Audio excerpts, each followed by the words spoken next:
Welcome to Silicon to Software. This is episode 1. I'm Imran Valiani. Quick version of who I am. I've spent over 20 years in PCB manufacturing and technical sales. I've worked with major tech companies across the Bay Area and globally. That's given me a front row seat to how hardware actually gets built and bought, not just how it reads in a press release. Here's the idea behind this show. Most tech media covers the software layer, the apps, the models, the interfaces. Almost nobody covers what's underneath all of it. The chips, the boards, the physical hardware that everything else depends on. That's the gap Silicon to Software fills. Every episode, I take one hardware story and I break down what's actually happening at the board level and why it matters to you. No fluff, no hype cycles. Just someone who's spent 2 decades in this industry walking you through what the engineers already know. Let's get into episode 1. Today we're talking about something wild.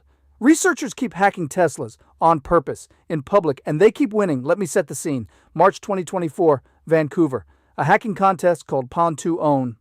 A French security firm called Synactive walks up to a brand new, fully patched Tesla Model 3. No tricks, no inside access. Just the car, as is. They find one flaw, an integer overflow in the car's control unit. Within moments, they have control of the car's internal network. $200,000, plus the car.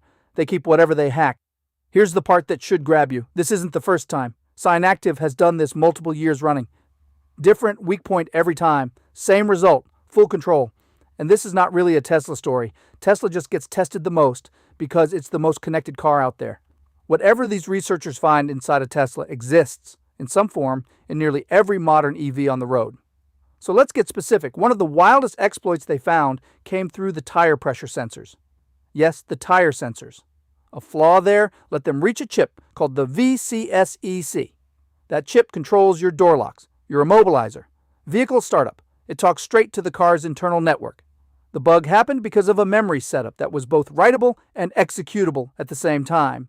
In plain terms, that's like leaving a door both unlocked and wide open. Attackers could write code straight into memory and just run it. No extra steps needed. Now, before you panic. This attack needs close-range wireless access, Bluetooth or ultra-wideband, not the open internet. But think about where that range requirement doesn't matter much. Parking garages, valet lines, charging queues. Proximity isn't hard to arrange. Why does this keep happening? Modern EVs run 70 to over 150 separate computer chips. They all talk over something called the CAN bus. That network was designed by Bosch back in the 1980s for factory machines. It was never built with security in mind. Messages travel in plain text. A chip can't verify who's really talking to it. You can patch software all day. You cannot patch a design decision made 40 years ago into the physical wiring of the car. And the charging port is its own can of worms. Researchers tested charging hardware from over a dozen manufacturers. Half were exploitable. Some left remote access ports wide open. One vulnerability let attackers overflow the charging station's memory, steal private keys, and even impersonate the charger itself, pushing bad data straight into your car. So what's the industry doing? There's real movement. A regulation called UNECE R155 now requires automakers to run a certified security program just to sell cars in dozens of countries. No compliance, no sales. That's teeth. Chipmakers like Infineon and NXP are building in hardware security modules as standard.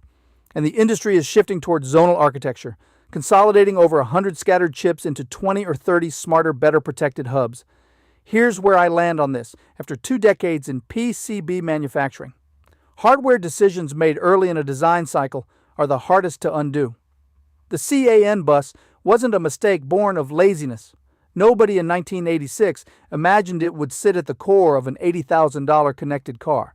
Software can help. It can't fix a physical architecture problem. So what should you actually do?